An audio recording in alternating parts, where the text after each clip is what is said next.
This is the Catalyst Propulsion console, a graphical user interface for critical communications. Public safety, utility, energy, and transportation agencies will all appreciate the important capabilities that it provides.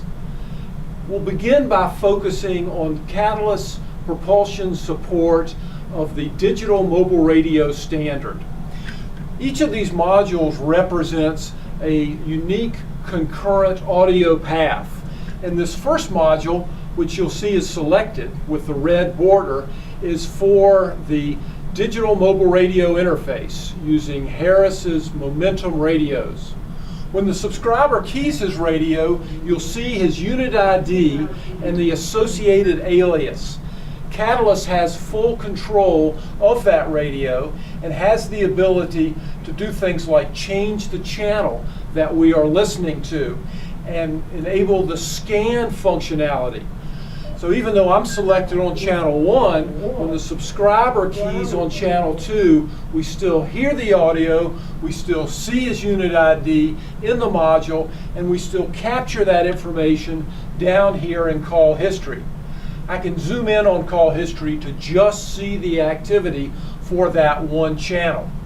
DMR radios have the capability of declaring an emergency, and you'll see the emergency indication on this module, and again you'll see it here in the call history that is also stored electronically for later review.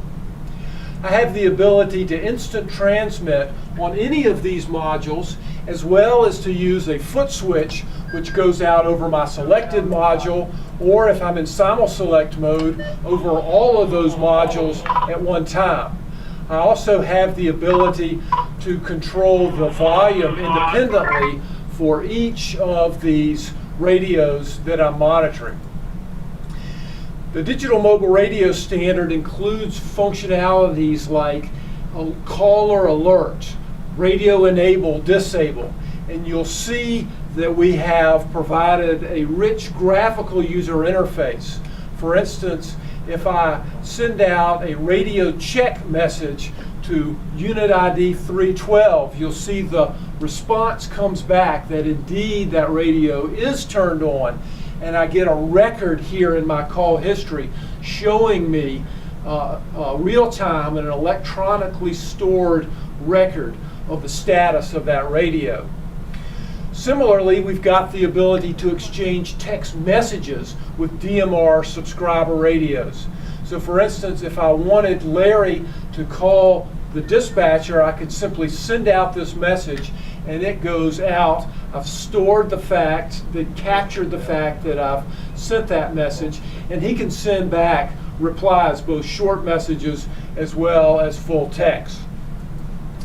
The other capability that I would highlight here is interoperability with P25. The Propulsion console supports a variety of different radio protocols, but particularly of note is the P25 capability. Again, you'll see the unit ID that I get through the intelligent interface that I have to the P25 radio.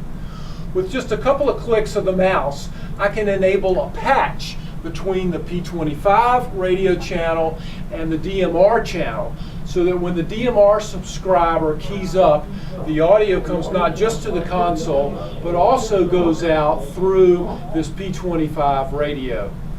I'll invite you to view other videos on the Catalyst IP console and on the IntelliLink functionality, and to visit Catalyst's website so that you too can learn how you can get the power to control.